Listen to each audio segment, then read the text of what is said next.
Welcome once again to The Verdict. Mick Cornett and Kent Myers. We're here every week meeting interesting people, dealing with topical issues. And just when you think we've got a guest that we have return in turn, we found two people that we've never had on The Verdict, but are obviously well overdue. Well, and we have wanted to have them on for a while, and finally got to where we could put it together, and we're really pleased to have a little bit different show. We're going to have a parents show today. We're going to meet the parents, the Griffins. Tommy and Gail Griffin are the parents of Taylor and Blake Griffin, very high-profile athletes and very stellar basketball players here in the state and around the country and overseas. But we want to talk to the parents today, not necessarily about the boys and what they're doing, although you can't hardly avoid all of that, but find out how it was growing up in the Griffin household. And the parents have incredible credentials and accomplishments that may not be nearly as well known as their sons' accomplishments, but are nevertheless just as impressive. We'll find out what they got for Mother's Day and Father's Day. And That's right. That's right. We'll play that out. It's the Griffins today on The Verdict. We'll be right back.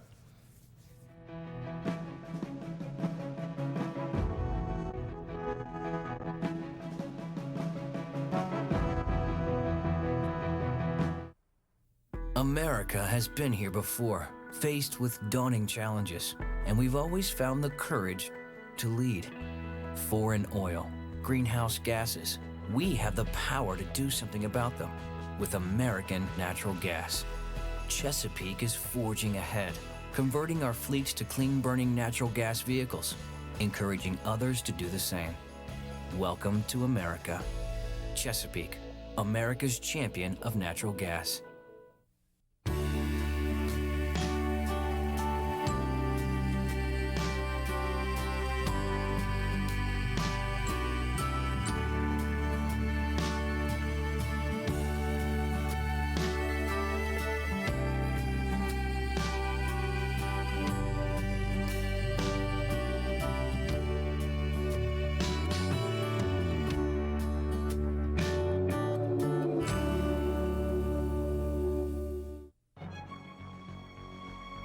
Wilsey, Meyer, Eatman, Tate. We're accountants.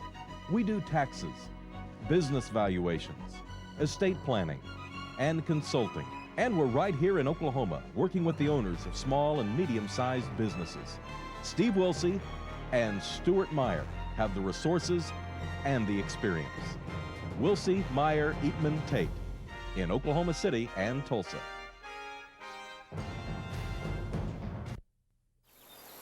This woman is having a heart attack, and she doesn't even know she's at risk.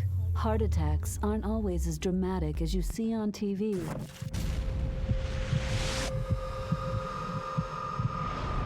Done unchecked, heart disease could crumple everything. A simple heart scan could save your life. Get a $50 heart scan at St. Anthony, the most trusted experts in cardiovascular care.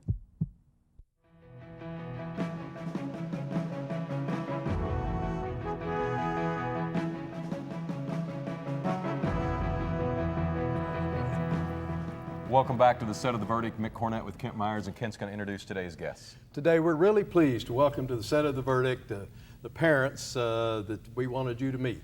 Gail Griffin and Tommy Griffin. On my right is Gail Griffin. She is a graduate of the University of Oklahoma, got her master's degree at UCO. She was a public school teacher for 19 years, is a graduate of Northwest Classen High School. I'm very partial to that school.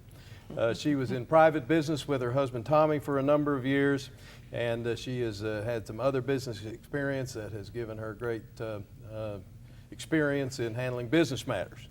To my left is her husband, Tommy Griffin. He did his undergraduate work at Northwestern Oklahoma State University, did his master's work at the University of Central Oklahoma. He has been in the public school system for approximately 31 years.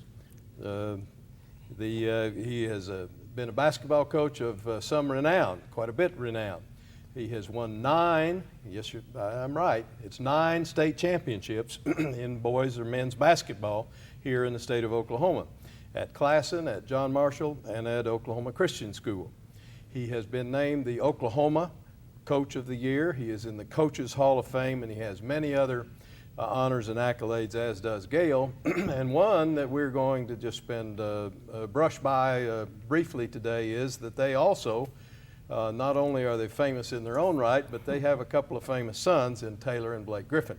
So welcome to The Verdict. We're sure pleased you've joined us. Thank you. Thank you. Thank you. Tommy, what perspective can you offer on high school basketball, having such success, the 9 titles, the championships in 4 different decades? What perspective do you have on that career, that time frame, and the sport itself, and what it offers young people? Well, as far as, well, personally, let's say it this way, I think basically all coaches in the state of Oklahoma do a really good job of coaching. I think the difference for me is that we've always tried to do a really good job of teaching. And I think that's what's made the difference for us. I mean, everybody wants to coach, everybody has an ability, but the most important thing is how you teach what you're trying to do. Did you change what you taught based on the players, or did they have to learn your system? No, my system changed, but my fundamentals never changed. We've been doing the same fundamentals and actually I just finished my 42nd year of teaching. And that's 42 years of coaching also. And the fundamentals never change? Never changed. What are they, if you could well, put them we always in a work on paragraph? defense. Always work on defense. I mean, we're working man, and I don't do a lot of zone, but in order to be successful, you have to teach zone because other teams are going to play it against you. So therefore, you find that if you know that's going to take place, then you have to teach it. Mm-hmm. So, but we basically, I'm going to say 90% of the time, we're playing man. But then the things we'll work on offensive fundamentals, we'll work on defensive fundamentals, we'll work on things that a lot of people don't think is important, like how to jump, how to rebound, how to pass, how to do your offensive movements and things like that. Let me ask you, is the conditioning of today's athlete substantially different than it was when you started 41 years ago? Definitely. Take it right now, let's see it. A lot of the kids come in and they just automatically think that they're ready to go. Yeah. There's not as much preparation that takes place like it used to. When I started playing, or actually I didn't get a chance to play until my senior year in high school, but at that time, there were things that you always worked on.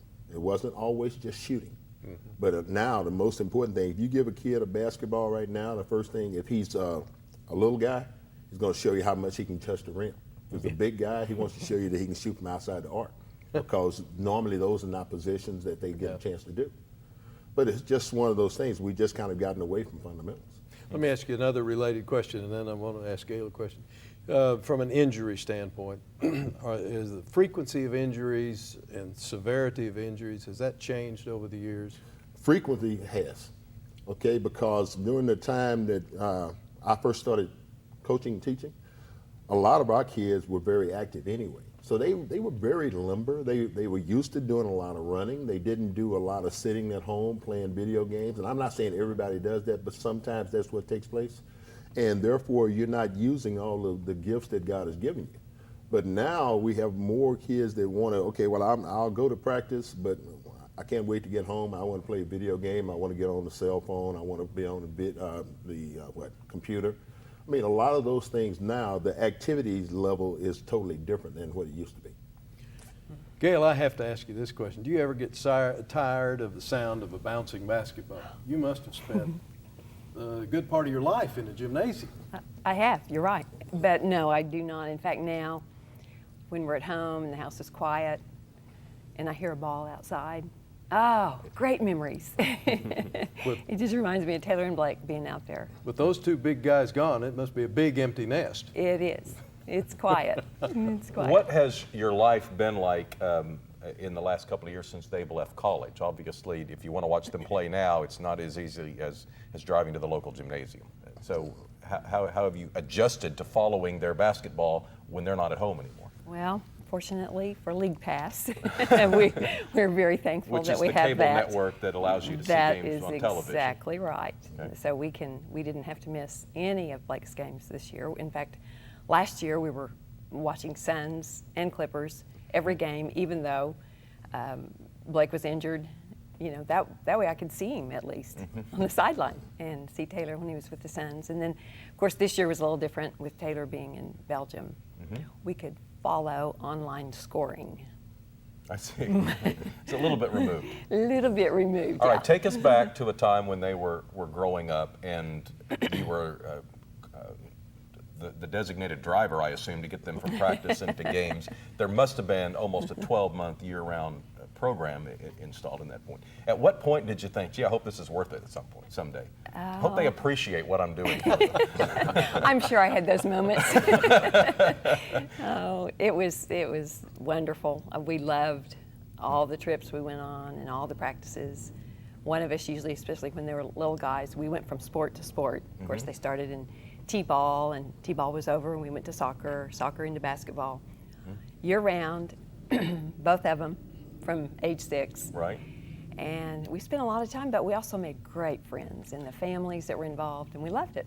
Tommy, what was their AAU involvement, and were you involved at that level? Yes, I was. I was involved only as assistant because I really didn't have the time, because I was a head coach at that time. I didn't have the time to put into being a head AAU coach. So I assisted with every program that they were in as far as in AAU was concerned. And were they playing on the same team at that time? Because they're not the same age. No. So they were on two different teams? They were on 2 different teams. Yeah. There's almost 3 years difference, almost. We had lots of teams through the years. Gail, tell us about your experience and your general impression of being in the school system as long as you were at Northwest Classen and at Classen, I guess. Classen was my original school. I loved it. I loved the experience of teaching high school students, and I taught elective classes, so therefore they, it wasn't a class that they just totally dreaded every day. What I can't area? say. What classes were Well, you teaching? in my first 7 years, I taught typing, shorthand, accounting, classes that are no longer, business ed, basics. Then I became activities director for the next however many years, and I loved that because I ran, I got to coordinate everything that went on in the school. And my last years, I was an ICE teacher, which is a vocational program for students who have part-time jobs. So I helped coordinate their jobs, worked with their employers, see if I could help them become better employees while they were part-time employees and in school. And I loved it until Taylor came along. And then I was ready to be home. But you're back involved in the financial planning area. Yes, I'm working now. When I taught for 19 years, and then we homeschooled for 10. So I thought, I'll do something else. Well, Tommy, you are still involved in basketball. Yes, I am. You're at Midwest City, I believe. Right, that's correct. Assisting with the girls team. With the girls program, right? Is this your first experience in the girls program? No, it's not. Oh. I did 2 years at Oklahoma Christian School. I was assistant there, and I was the head boys coach and the assistant for the girls coach. In small schools, a lot of times you have to kind of double up, and we just didn't have enough people to make the program. Of course, you can always throw somebody into a program and say, okay, hey, here's what you have. Yeah. But if you're really trying to help a program, then you learn how to share yourself. And that's exactly what I did. I was, like I said, I was the head boys coach and I was the assistant girls coach. All right. Tommy and Gail Griffin are today's guests on The Verdict. We'll be right back right after this.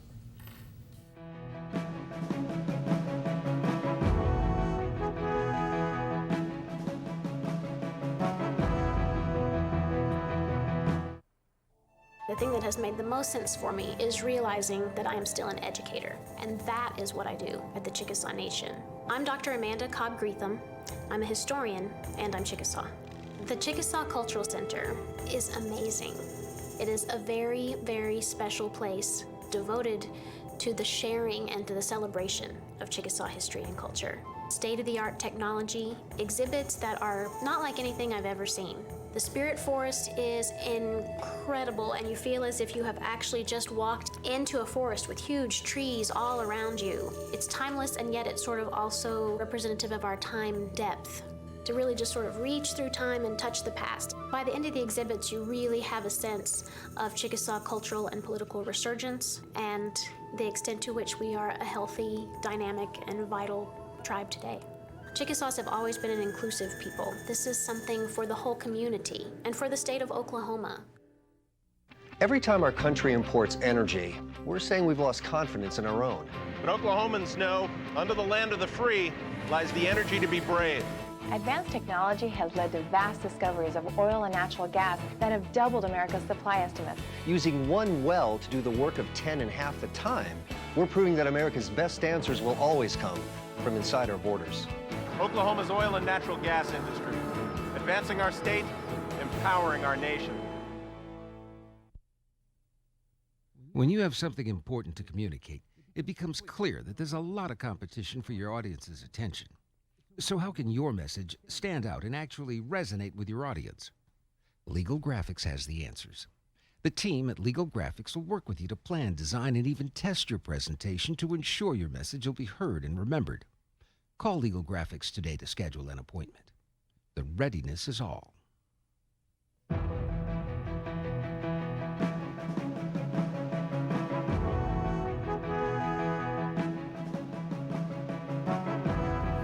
Our guests are Gail and Tommy Griffin, the parents of Taylor and Blake Griffith. Thank you all for coming on the show. Griffin? Griffin. I said Griffith, didn't I? Griffin. That's okay. Were they different growing up? Were they similar? How would you describe the two boys personality-wise? Personality-wise, very different. How's that? Taylor is very laid back, easygoing. Blake is just the opposite. He's going 90 miles an hour all the time. And there's a 2-year age difference? Or 3 years, actually. 3 years age. Yeah, 2 years in school. Yeah. We just hung on to Taylor a little bit longer when we were homeschooling. Competitively, I would say they both are just as, one is just as competitive as the other. But personality-wise is where they're really, really different. Being 3 years apart, I can only imagine that seems like an age where there's going to be some disagreements from time to time in the same household. So when one's 3 years older than the other, what memories do you have of that? The elbowing for position inside the house or at the dinner table. Yes. Naturally, Taylor was going to be the bigger and the stronger. Yeah. And Blake was always looking for something to give him that edge. So I mean, if it was sometimes creating his own rules as they played in the game, like, you fouled me. That means I need to shoot 3 times. Yeah. So I mean, I'm not saying that's exactly it, but Blake would be very inventive, so he could be able to stay competitive. When you're watching them live or on tape, can you tell what move they're going to go? Can you tell when they're going to try and fake or when they're going to go to the basket? Or are you watching like the rest of us, just trying to figure out what their next move is? Or have you seen them so much that you can kind of see that move coming? Well, no. I mean, it's kind of difficult to say what's going to come. Now, a lot of times, if you have your basketball IQ is high enough, you know basically what's going to take place. But now, when you get to a pro level, that's a little bit different. I mean, when you're in high school, the coach takes what he has and he does the best with it. College, you're selected and you're normally one of the better players off of somebody's team, and now you're working to gel with other great players. When you go to the pros, that's a unique area right there. I mean, you're talking about the best of the best. Right. And well, they had to find different ways to defend Blake in this second year, his first year to play. What did you notice throughout the season that opposing teams were doing differently from the beginning of the year in an effort to try and slow his game down? Besides mugging him. Well, the basic thing was being more physical.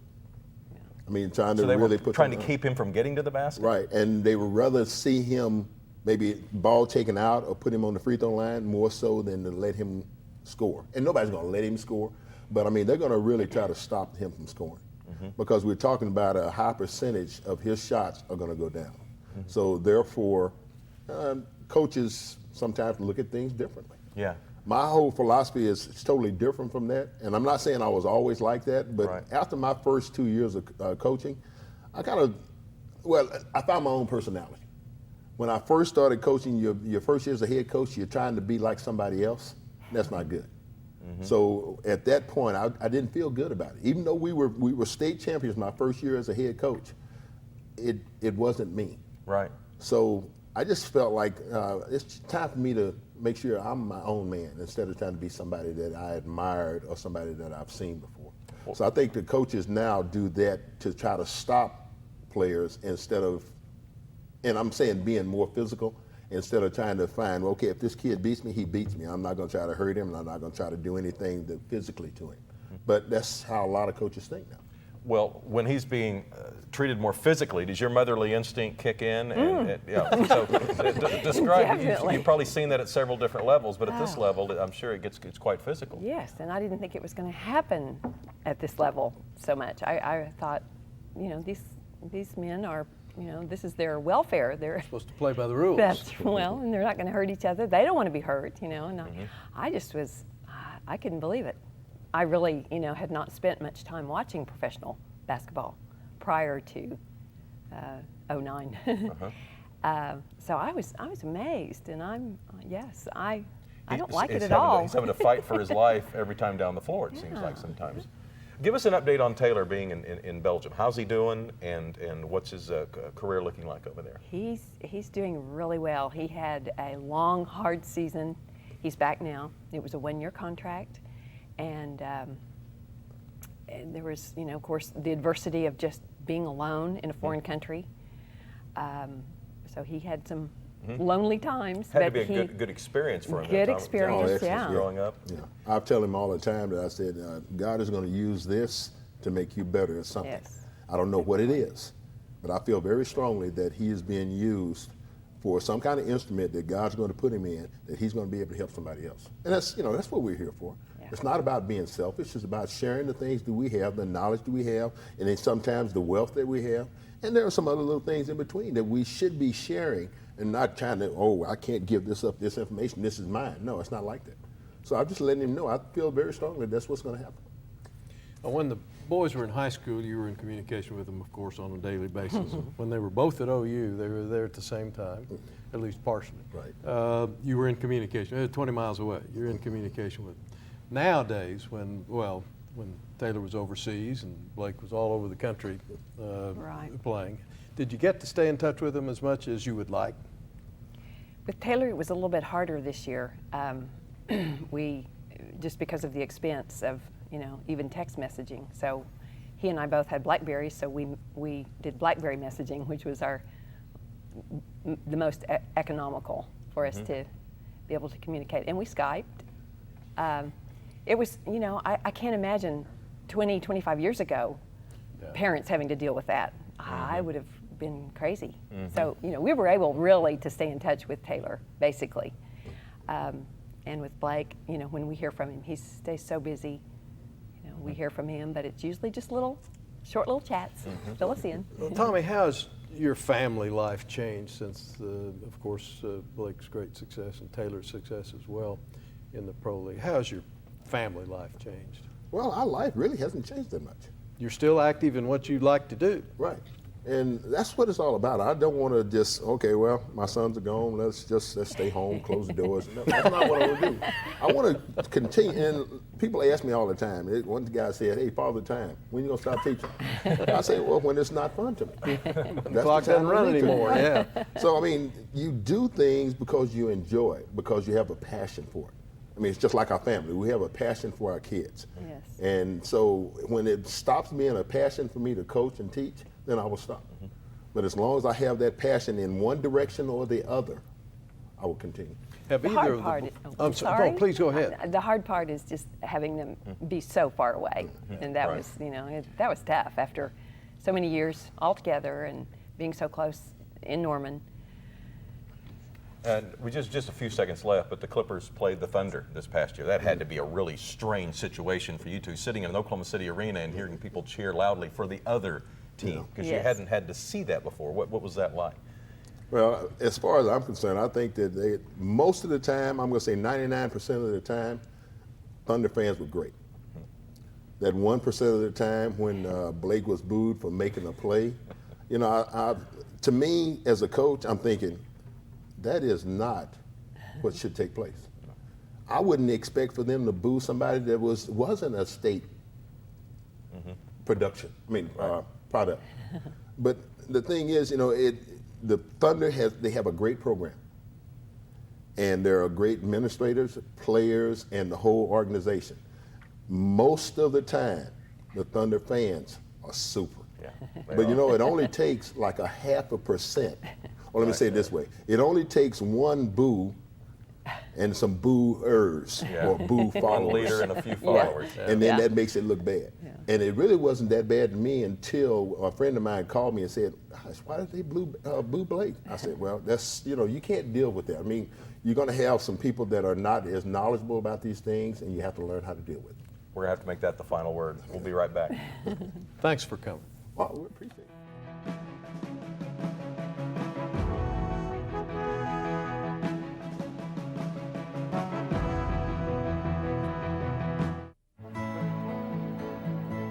The good life comes naturally to Tulsa, where nature's beauty is matched with an eye for aesthetics. A legacy of neighborhoods graced with lawns and landscaping and handsome homes. A place that seems to have patented an ideal lifestyle. Bank First is loyal to the quality of life Tulsa assures its citizens, to the priority placed on education, culture, and growth. Loyal to builders who transform raw land into residential charm. Developers who see opportunity and add vitality to Tulsa's economy. Bank First serves both enterprise and private lives that need a loyal partner. It's how we help nurture this city's very good life. Bank First. Loyal to Oklahoma. Loyal to you. In Oklahoma, we enjoy a high quality of life due to good, well-paying jobs. Commercial real estate professionals play a significant role in bringing new businesses and investment to Oklahoma.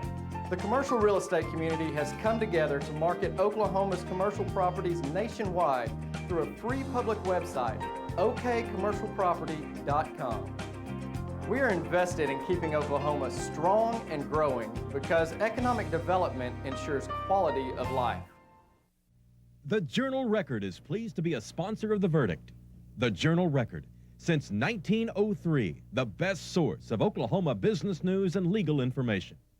And for almost 30 years, Oklahoma political, government, and business leaders have turned to the McCarville Report for accurate, reliable, inside information. Visit the McCarville Report online. Welcome back to the set of The Verdict. Kent Myers and Mick Cornett. We're wrapping up a show on the Griffin family.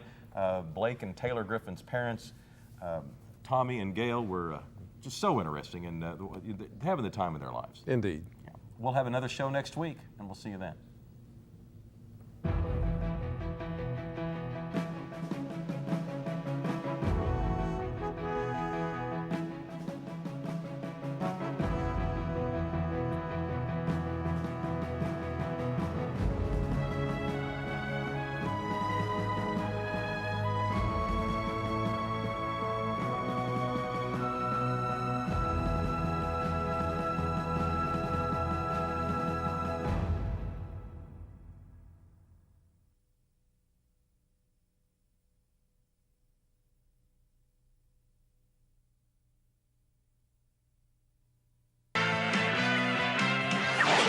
The preceding program was produced exclusively for the Cox Channel.